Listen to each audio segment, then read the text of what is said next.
All right, questions? All right. Well, I'll just keep it open. What's your just sort of evaluation, total evaluation of game one, I guess, in particular, what was your just read on the offensive line?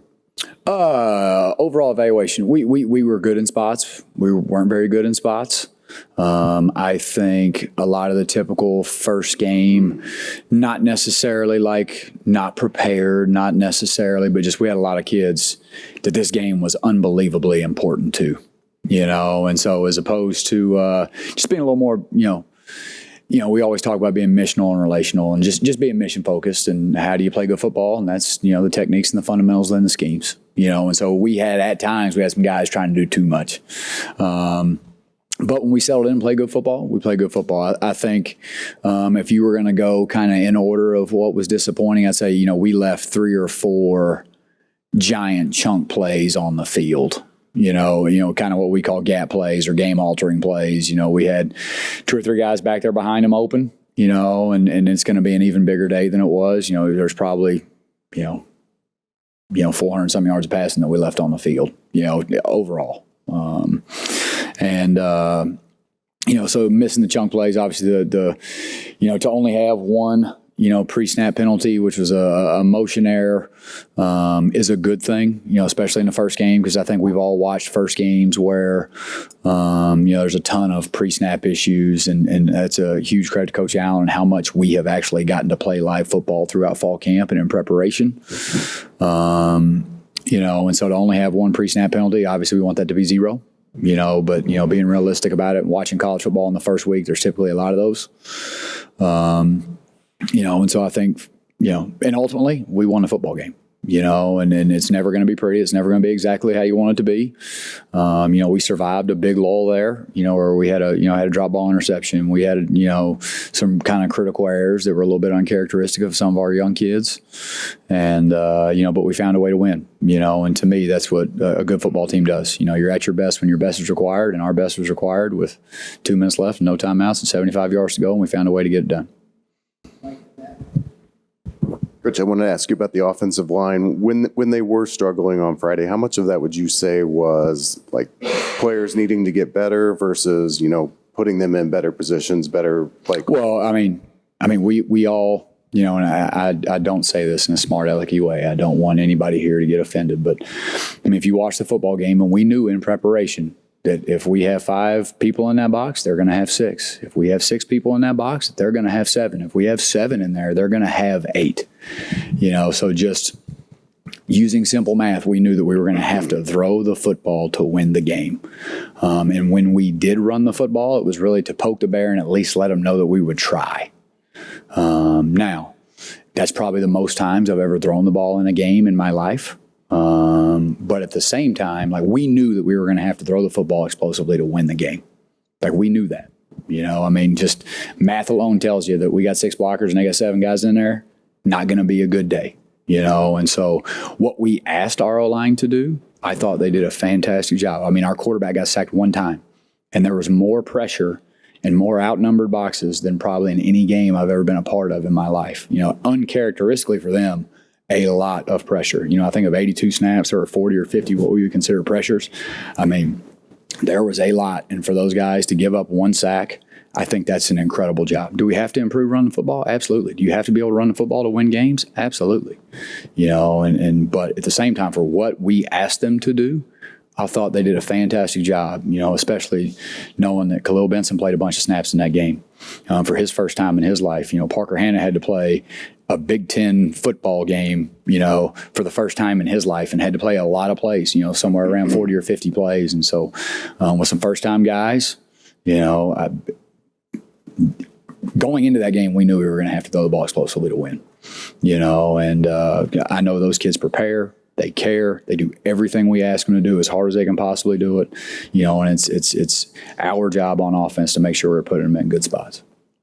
Hey, Coach, kind of a 2-part question. First, your assessment of Connor and how he did, especially there at the end, driving you guys down the field for the winning touchdown. And then the connection he was able to develop so quickly with Cam and DJ, even though all 3 of them really haven't had that much time to work together, with them just coming in and DJ missing the spring. Just how pleased are you with that part of the passing game?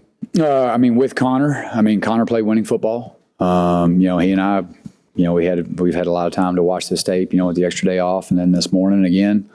And he will tell you that there's still better football to be played, and I think that's what makes him a good player is he's not really ever satisfied with how he plays. And,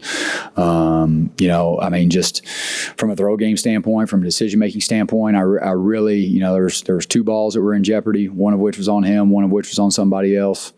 And did a nice job taking care of the football. The lone interception that we had was on a drop ball or a ball that we routinely pretty much make that play. And Anderson's a great player, and he's going to make the next one.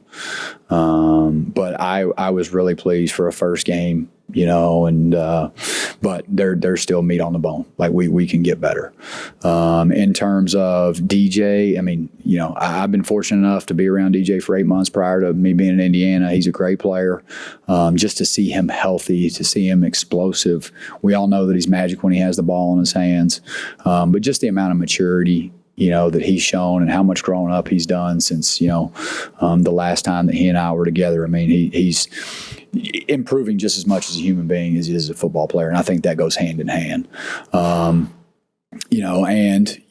Honestly kind of had some limited reps in camp just as we were kind of ramping him up, and so he'll get better as his conditioning improves.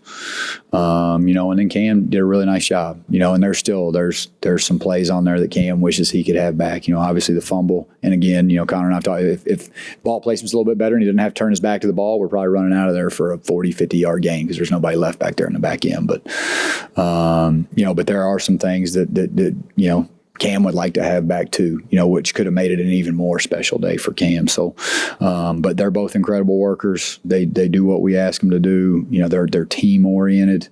And then, I feel like, again, and I know we've talked about it, but we've got a really good group of wideouts. I feel really good about it. Emory Simmons made an unbelievable 3rd down and long conversion on a back shoulder vertical. Anderson, even though he had the drop ball, got behind him on a sluggo or double move.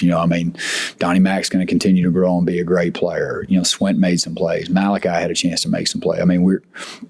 We feel good about that group as long as we're able to stay healthy.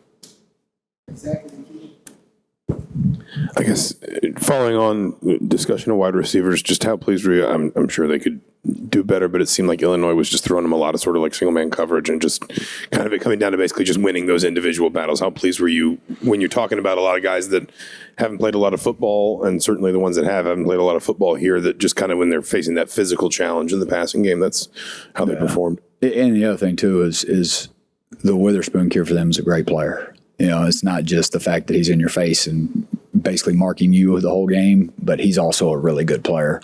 Also in the fact that out of that one high shell, they do mix in some drop 8, some cover 2 looks that are really unique.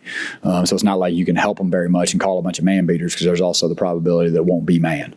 And so they, Coach Walters, that defense at Illinois, they're really good for a reason. There's a reason that they did what they did a year ago, and they're going to continue to be really good this year.